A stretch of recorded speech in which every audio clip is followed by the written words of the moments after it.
Starting off right with this. All right. Hi. I'm Leonard. Thanks for coming out. Appreciate it. I'm tech lead at Webflow. And I just want to say it's great to be in London. I've never actually... Can you guys hear me okay? Should I lift this up? I will do that as I fall in front of everybody. Is this good? Is this better? How was that? How we doing? We good? All right. It's great to be in London. I've actually never been here before. I'm from Las Vegas, and I come here, and I'm just like, what is going on? So it's a pretty awesome city. Seriously, you know what I'm talking about. But I wanted to ask, real quick, like, who here's heard of Webflow? Oh, man, I can't see anybody. Raise them real high. That's a pretty fair amount. Okay, who's used Webflow? Like, who uses it in their daily practice? You? Yeah? All right, kind of. Okay, cool, great. So how many animators do we have here? Like, how many traditional animators do we have? You, like After Effects kind of stuff? No? Just web animation? No, the whole shebang. That's awesome. That's talent, man. That's good. So who, and everyone here, this is a web designer, so we have one animator? Is that what we got? One? Wow, all right. So there's a reason for that, and that's because animation is pretty hard, and it requires a vastly different set of skills that web design sort of requires. And it doesn't really need to be that way. That's where we're coming at this thing. So let's picture for a second this person here. This is Susan, as I came up with her name. She's Susan. And she's an animator, okay, so on the left there, and she's trying to mentally map herself to understand how to make interactive animations. And that's the hard part, right? Animations, like, that's pretty much solved, but interactive animations, pretty hard. As you saw yesterday with Chris Gannon's talk, there's quite a bit of barrier there. And so what I want to do is I want to take Susan, I want to walk her through what she's going to have to sort of learn and get good at in order to create interactive animations. And so here we go. It's quite a journey. I'm going to start with CSS. Okay, so she's probably pretty used to this term called keyframes, right? So she goes online, she starts to research how to animate on the web. And she comes across some CSS. And she's like, oh, keyframes, I understand that. My mental model is sort of mapped to that, right? And then she keeps doing a little bit more research, and she might come across anime.css. Who's familiar with anime.css? Yeah? It's just a quick set of effects that you can apply in CSS. She's like, cool, I can actually do this. This is not too hard. So it's pretty easy. And then she keeps doing some research, and she's now firmly in the realm of needing to know a little bit of HTML and at least getting some sort of text editor up and running. So that's already sort of a little bit probably out of her comfort zone. So she keeps doing some research. She comes across this format called SVG, right? And SVG is rad. She's like, wait a second, I think I can export from that from Cinema 4D or something, right? And she's like, I think I've heard of that. That's cool. But how do I make SVG move? And she keeps doing some more research. She comes across GreenSock, which Chris mentioned yesterday. It's a fantastic library, but it happens to be written in JavaScript. And she's like, oh, so in order to use that, I have to learn JavaScript. And that's where things get a little sticky for her, because JavaScript is not so easy, and her mental model kind of starts to fall apart. And if she really wants to get into it, she starts to look into transpilers and Babel and ES6 versus ES5 and all kinds of stuff, and then she's got the command line she has to deal with. And we're starting to get into like orders of magnitude more difficulty, but she's brave, she's willing. So keep going. And she'll come across the Web Animations API, right? And this is a new API that is being developed right now by Mozilla. It gives you sort of native access to a lot of the stuff the CSS animations give. It's not done yet, but it's going to come out. It's like in a pretty relatively mature draft. And she's going to look at that and be like, okay, this is just ridiculous, right? I mean, she's going to be totally flummoxed at this point. And I look at this right now and I go, it's amazing we have any web animations today, like interactive ones. This is quite a bit of a big barrier, and I wonder, like, how can we take all of your existing skill sets as interaction designers, and how can we leverage them? And how do we answer that question? That's a hard question to answer. So why does animation deserve this? Why does it deserve some kind of new tooling that can, can help you build these things? And it's because animation has this power to imbue meaning, okay? It's really simple because storytelling is a powerful technique for getting someone involved in whatever experience you're trying to give to them. And I mean, you look at companies like Disney and Pixar, and they're storytelling masters and they're billion-dollar companies. And why? It's because human beings receive information in a way that when they receive visual information, it's almost for free. Because you watch something on like a movie, you don't have to think much about it, and it comes right in. It's a very natural mode for us to sort of absorb information. And the reason for that is because evolution has honed in us tons of cognitive biases as we evolved to deal with the real world. And basically, as we were able to analyze and predict our surroundings, we sort of came up with these mechanisms in our brain that we don't even know about, really. And when storytelling can capitalize on those mechanisms, it can become super powerful. And just to give you an idea of sort of how much of our brain is dedicated to just the visual part of it. So the occipital lobe is sort of in the back of your head, so right here. And it takes up 20% of your brain. That's one organ. I mean, you got a lot of organs, and that's just like one. So that kind of drives your eyes, right?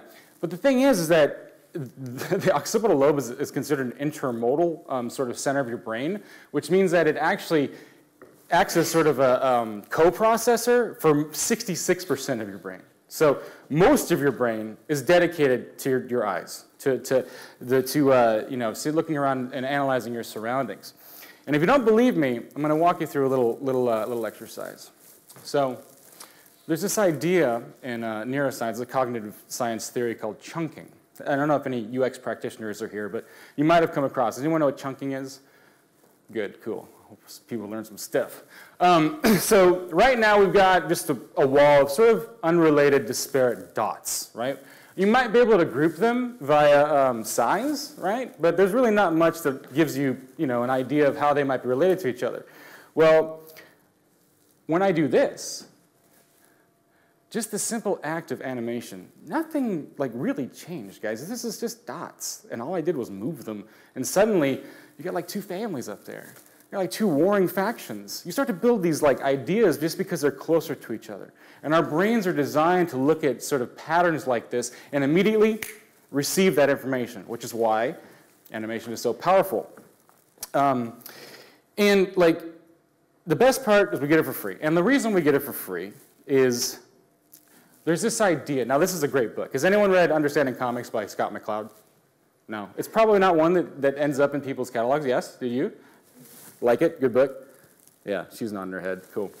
I know it's like, this is an interaction conference, but this is such a fantastic book on so many levels, it's not even funny. But basically, he comes up with this idea that there are two ways that we sort of get stuff in our head. The first way is through received information, okay? And that's where you have something that's very pictorial, or something that just relies simply on like recreating reality, the facsimile of reality. And the brain is fantastic at just grabbing context out of that, deriving context and everything out of that. And it pretty much comes for free. And then you have another mode, which is the perceived information. And perceived information are like words, the things you have to interpret. You got to think about them, right? It's kind of like why books and movies aren't, books are kind of losing a little bit to Pixar because it's harder, right? But the thing is we need both. We absolutely need both because you can't describe abstract concepts in things that are visual that haven't been defined yet. You have to sort of come at them with words, right? Words are a great thing to describe abstract stuff. Concrete stuff, things that have already been designed, work really well for perceived information.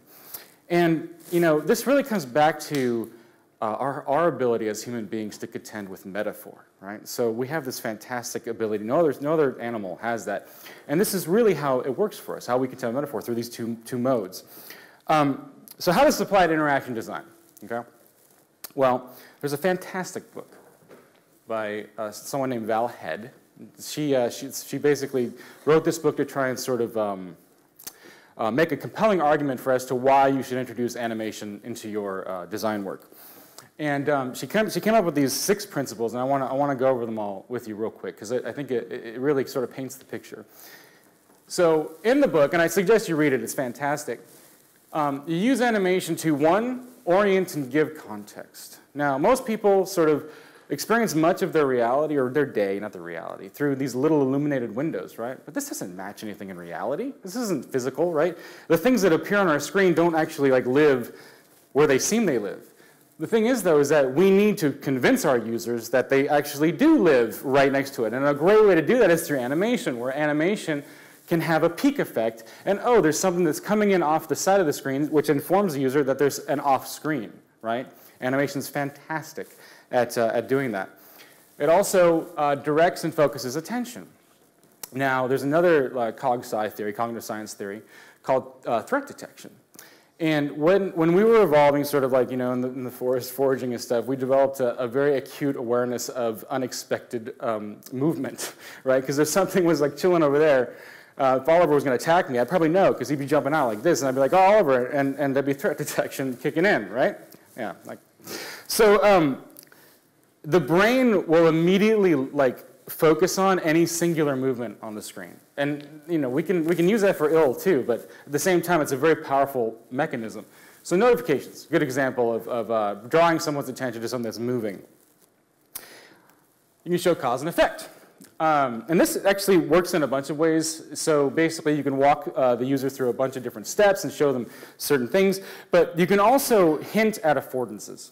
Now, simple UI, complex interfaces, complex features need simple UI to work well, right? And the problem, though, is that you can't inform the user of too much at any one point in time. But with a simple interface with animation, you can actually create these affordances by, when a mouse rolls over something, it can show you that what they can do further in the interface, which is great for keeping things simple. Providing feedback, which is probably the most powerful tool in any UX practitioner's or designer's skill set. You can turn errors into invitations to invite the user deeper into an experience. And a good example of that is the nope effect, nope. I don't know if you remember this, but 5 years ago when Stripe first released their little checkout button thingy, and they came up with that little animation. What's beautiful about that is it doesn't assault you with all kinds of red messages, right? With all kinds of things that are oh my God, there's something wrong going on, is my screen on fire? It's just a simple animation that communicates the exact same thing, but in a playful way that doesn't sort of push you away. It draws you further into the experience. It also, you can use animation to demonstrate. And so when you're onboarding your users, right? When they first come into your app, you can show them bits and pieces of your interface, focus their attention in certain areas. You can come up with a little window that shows how to use various features with the little dots at the bottom. You can't really beat that. It's a great way to focus your users and also to express your brand. Now, I've got Webflow's logo up there, and I've got 2 different animations going on it. Same exact logo, but totally different stylistic feels. And the first one's kind of futuristic. The second one is a little playful and whimsical. Nothing changed. It's the same logo, but it has totally different treatments. And you can create style guides now just for animation to evoke a certain feeling in your users. So let's go back to Susan for a second. Now I hope you and Susan are at least inspired to try and start using some animation in your design. Our aim at Webflow is to bring those 2 worlds together to be able to give you the ability to not only animate, but to create interactive animations. And we want to leverage your skill set. So Webflow, for those who don't know, it brings those worlds together, and it also provides visual tooling to solve very difficult interaction problems. And we give you tools that are molded to your way of thinking, right? That's the whole point. So I want to kind of go over from where do we sort of approach building our own software? Because I think it's helpful for you to understand that when you're using our app. Now, there's a gentleman named Brett Victor. Anyone know who Brett Victor is? Vlad knows who Brett Victor is. Vlad, hi Vlad. That's the CEO for Webflow right there. He spoke last year. I don't know if you guys saw him. But he's a huge fan of Brett. We're all friends of Brett actually. And he actually inspired Vlad to create Webflow. So he had a blog post called A Brief Rant on Interaction Design, which was pretty cool. He says, technology can be invented, but human nature is something we're stuck with. And really what he was going down to, though, the whole rant was about this Future of Interfaces video that came out. And it was all about these like really weird new gestures people are going to use on their phones and such. And he was so angry that technology was forcing human beings into a mode that was totally unnatural. So he's like, we should solve for human needs and not the other way around. We shouldn't be like trying to answer the desires of technology. And this is kind of where we come from at Webflow, because programming is like really hard. It's really hard. It's fun. It's great. I love it. I really enjoy it. But it's really not a natural cognitive mode for a lot of people, because it kind of evolved out of the way computers think and not how humans think. So it's not everyone's jam, right? And that's okay. There's nothing wrong with that. But it's a means to solve a problem, right? And but the thing is, though, is that human beings, just in general, are problem-solving machines, right? There's no reason why that you need code to solve the same kind of problems that code enables you to solve. I mean, it'd be like giving a writer an alien language and saying, hey, go write War and Peace. Makes no sense. They're going to write the book in the language they're comfortable with. So this is the principle we invent on. And in the rant, he also uses this analogy of this hammer. Because the hammer is really a really great example of how it's a tool designed to amplify human capacity. So when you break it down, it breaks down into three sort of things. You have a need, which is to hit the head of the nail. You have a tool, and then you have a capability, right? And the hammer fits the person. It's basically, it leverages the capacity, the capability of the hand instead of asking it to act unnaturally. And it fits the person versus, and with the problem, or it fits the problem and the person. And we think software should do the same thing, There should be no reason why we can't approach building software that way. So how do we do that? It's pretty complicated. I mean, it can be complicated. But our approach is, we try and think of computers as paintbrushes or computers as hammers, and how do we fit them and mold them to your sort of way of thinking. And we do it sort of, I'm going to simplify how we sort of approach it. We take a mental model, and our mental model, our audience, our users are highly visual thinkers, people a lot like yourself. And we say, okay, that's where we build our sort of empathy model from. And then we take a look at all the problems that are sort of out there right now. All the problems in interaction design that have solutions, right? Because we don't want to reinvent the wheel. So we're just constantly looking for patterns that we can solve for and turn it into visual tooling. Instead of having to have you rely on code, there's no reason for you to rely on code. If the problem's solved, the problem's solved. If we can build another set of tools that allow you to solve that problem in a different way that makes more sense to you, then we're going to do that. We're going to leverage your existing skill set. So Webflow is basically just a big batch of reusable, composable blocks that allow you to do amazing interaction design, really what it comes down to. No code required. We've pretty much mastered the DOM for you. We've built an entire visual interface on top of that, so you don't have to think in those terms, HTML DOM. We've mastered the CMS. We've built a way to visually code your data, which is pretty awesome. We've mastered interactions with our first interactions release, was Interactions 1.0. Interactions 1.0 was a great success, helped many interaction designers to breathe life into their designs. And we love to live in this space between the creative and the technical, and it really gets me amped. It gets me super stoked about this stuff. So I want to talk to you today about Interactions 2.0, which is actually the project that I lead. I'm super excited to show you guys this, because we've actually never showed this before. This is the first time we've showed this stuff. this is sort of our beta sign-up page.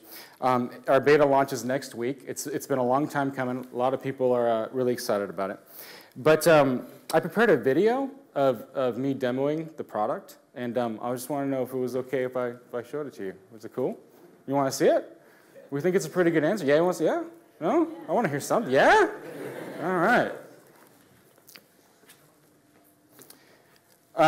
Real quick, I do want to, for those who aren't familiar with Webflow, I found this cool tool here.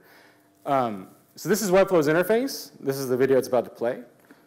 The center here in red, that guy, isn't that cool? It's cool. That is where you build your web page. That is actual, it comes out as clean semantic code. It's where you do all, it's kind of like the canvas in Photoshop, right? And then the blue pen right there is basically all of the tools that we provide you, those Lego blocks, those reusable, composable units that allow you to do really cool stuff. So that's just a general overview of the interface as I'm going through it. And here we go. All right, so this is going to be a quick crash course in Webflow so we can quickly start building out some interactions. With this particular item here, I've got a player, right? So we're going to be building out this audio player. The audio player has 3 buttons plus a title. The next thing we're going to do is we're going to actually create our first interaction. And what we want to create it on is actually this overlay. So what we're going to do is we're going to click on the interactions tab. And what we can do from here is while we have overlay selected, we can go and choose mouse over as an interaction that we want to add to it. So under element events, we go to mouse over, and now we can trigger a set of animation. What I want to do is create a new timed action list, which means it's a sequence of, things moving on the screen one after another. So we're going to go ahead and click that. And once we're in here, we can rename this to album over. So we're doing an over event. And then we can start animating a bunch of stuff in here. And the first thing I want to actually animate is this header container, right? Because we want this to slide in from the bottom. And what we can do is we can actually go into the action list and choose move, okay? And we're gonna just zero this out, and put this out, put this down, and make it so that it goes outside of the container. We want that to be our initial state. We want that to be immediately applied when the page loads so we can animate from that point. But then we wanna add another move, and we're just gonna move it right on in to where it was before, which is going to be at 0, okay? Now we can add a really nice easing equation to that to give it a sort of smoothness to it. I'll show what it looks like right now without it. Kind of goes in sort of just linearly. We can slow that down a little bit to show you how it kind of looks. Or we can add sort of an out, let's do circ. So you'll see kind of slow, or it goes faster than slows in, right? It's kind of nice. We'll go ahead and stick with that one. So that's how we animate that. We can actually go in here and roll over the mouse, and boom, we've already got an interaction going immediately. Because this is a preview button, by the way, so you can toggle between your sort of designer view, which is when you're building your stuff out, to what your users will actually see. Okay, so that was pretty easy to add. We also want this gradient here, this cover background, which is the gradient that's over the image, to only appear when we have mouse over. So what we're going to do is going to go back to that action list while the cover is selected. We're going to add an opacity of 0 to start it off. We're going to put that in the initial state. And then we're going to add another opacity and put that with the other move for the title down here. And we're going to make it go up to 100%. So now you can see how that gradient is now fading in with the moving of that bottom. So we're also going to give that an out circ so it matches sort of the transition there. Okay, that's pretty easy. Now I want you to know a little something about how this timeline works here. And you see how these items are actually stacked together right now? That means they're going to start at the same time. Now if I were to take this and drag it down and out, now it's going to start after the move. So let's go ahead and play that, and I'll show you what that looks like. So that goes in, then then the opacity for the background sort of fades in, right? So it goes one, then the other, and you can build up as many crazy effects as you want this way, which is why Interactions 2.0 is so powerful. Now I'm going to put that back with the move, and then we got to start working on these buttons, right? So with these buttons, we have a play button, so we're going to go ahead and select that. And then once we go back into our timeline list, we can go ahead and animate that. So I want this play button to do something a little bit cooler than just moving. I actually want it to scale in. So what we can do is we can actually go ahead and create a scale for it. And we're going to set the scale to 0 and set that into the initial state. So it starts off pretty much invisible. Okay, and then we're going to add another scale. And that scale we're going to put along with the other items, and we're just going to scale it back to 1.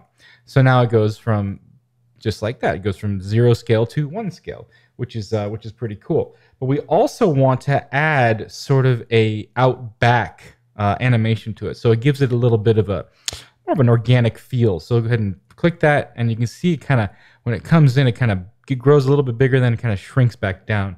Now I'm going to go ahead and do that to the other two buttons right now. I'm going to speed this up.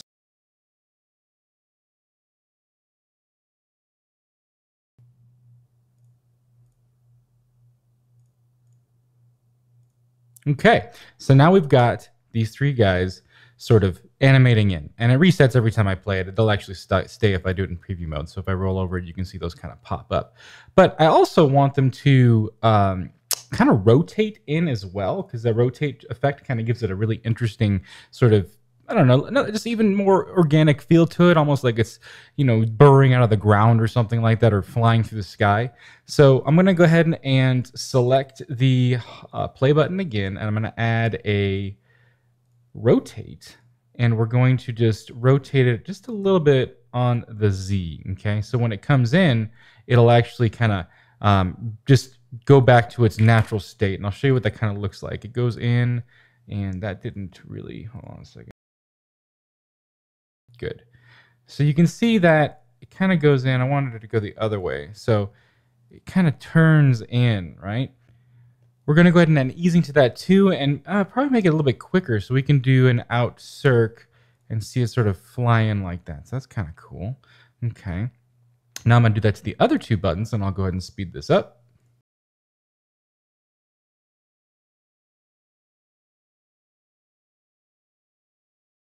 And there we go. That looks pretty good. So another really cool thing that we can do with Interactions 2.0 is add a delay to the rotator, any action item in here. So these are considered action items, which animate an item. So they can be animation items, another way to refer to them. So this one here references the play button. This one references the heart. So what we can do is actually add a slight delay to the heart of maybe like 0.15 seconds. And then add another delay to the hamburger of maybe 0.2 seconds. And you'll see now that these have been moved to the bottom. And there's lines here indicating that they start at a different time. And if we play this, you can see they kind of come in at a different time. We're going to also do that to the scale.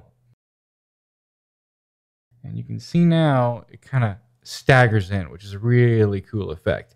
And it looks really nice when we sort of use it in real life, right? So really cool. And also the animations are just absolutely stunningly smooth, which is also lovely.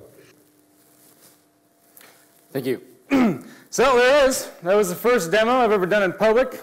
I hope you guys enjoyed it. Did you think it was pretty cool? Huh? Yeah. Come on, get a round of applause. We're working on this for like 9 months.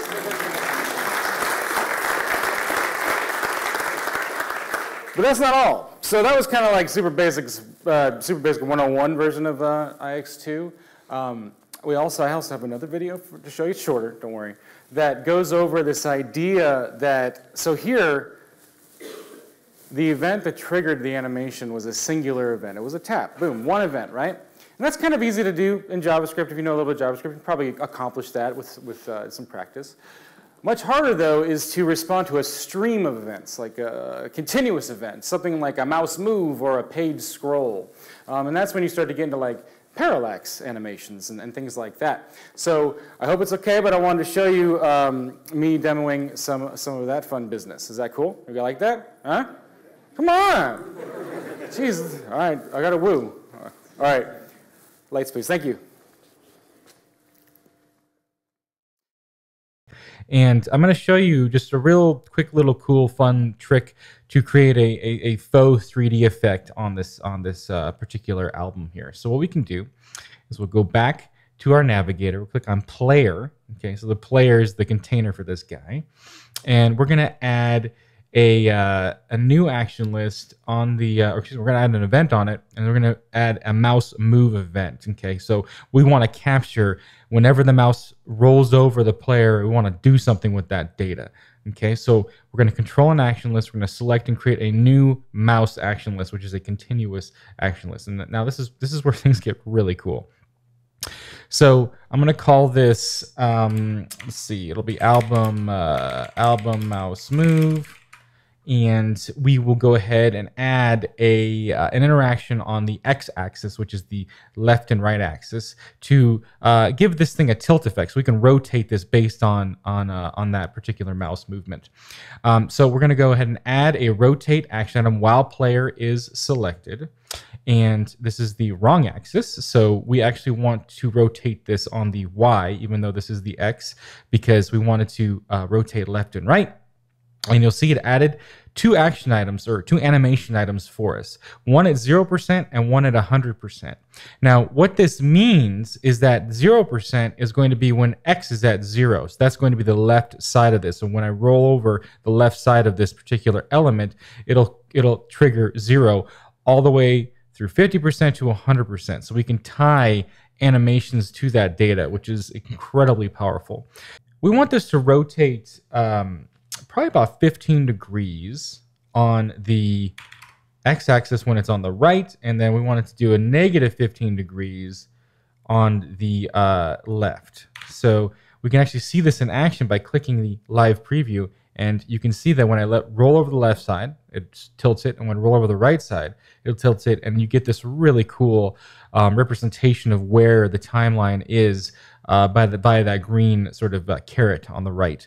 Now we need to do the same thing to the y-axis. So we'll go ahead and add a rotate there. So what we're going to do is we're going to now actually do this on the x-axis, and we're going to do a positive 15 at 0. Okay, so positive 15 at 0 and a negative 15 at the at 100. So now if we preview it, you can see we got this really cool animated effect. And if we go into live preview, we've got this album here. When you roll over it, you get your really cool buttons, and when you roll out, you get your nice hover out effect, and then you can also just sort of play with this in faux 3D. And I'm telling you, this is just the beginning. Thanks. Come on, that's pretty cool. Ready to start this up? All right, so I just want to show, so you did like it. I just want to confirm. Yeah, good. Thumbs up, 2 thumbs up. So I want to show you a couple examples of some of our internal team, what they've been building, because they've been having a blast using this tool. And this, one of our designers, very talented guy named Ryan, he built this. And what's cool about this is that there's actually parallax taking place on those gears, so you can see they sort of shift in front of each other, which is super cool. He added a lighting effect. He got all crazy into it, and shadows and kind of fun stuff. But this guy doesn't know how to code at all. Like, he literally does not know how to code. Maybe he knows how to code a little bit, but he's a straight up true designer. This here is from our customer support hero Waldo.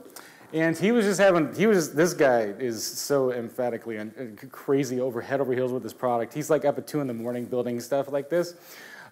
He was just having fun with some CSS shapes.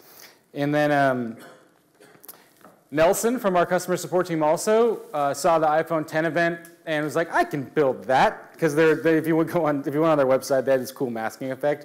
And he was doing a workshop, and he's like, I can do that in about 3 minutes. No code required. And then Ryan, friggin', he outdid himself. So he built this insane animation right here with like hundreds of elements, and you can see how smooth it is. It's really important to recognize that. And this was like #1 on Dribble for a little while, so it really did resonate with people. And it's super cool. We're giving this guy a bunch of tools that really he knows how to use.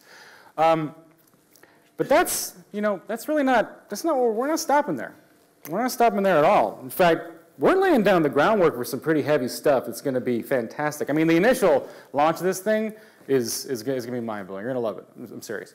But soon after, we're planning on some pretty big features, okay? Because we've already proved some stuff. We needed to like work through some kinks, get some UX done, make sure it worked. Oh, we've done that. Now we can start focusing on other things like quick effects. Like, why can't you have animate.css either? Why can't Susan use a tool like this and not even have to worry about Googling CSS, and then get her slide in, slide outs, and all those kinds of things for free? Real easy. This one I'm particularly excited about. So yesterday, do you remember when Chris was talking about body moving, the After Effects export plugin? Remember that? Yeah? So I love After Effects, and I've been following body movement for a while.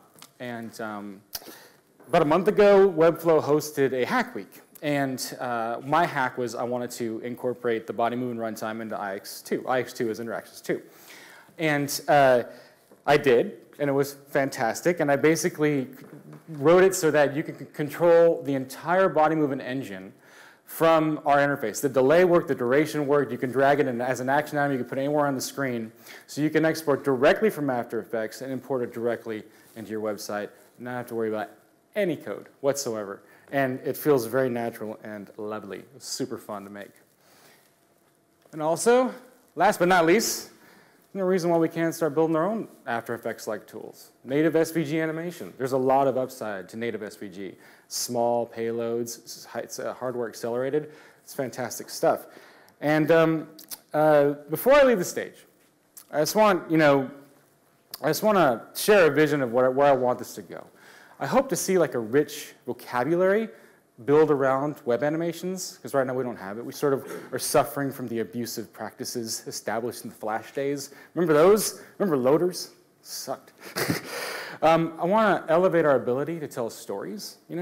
Early pioneers like Chris are going to be richly rewarded, and there's no reason that all of us can't get involved in this stuff. The barriers are solvable, and this is what we're aiming to do. We're aiming to give you a tool that makes sense almost immediately. We want you to engage deeper with your users, build these crazier experiences, fantastic things that can take a static experience and turn it into like a narrative epic. You know what I mean? Something that truly transcends the moment. And there's just so much excitement and so much to explore. I mean, do you agree? Yeah? Yeah? Well, thank you very much.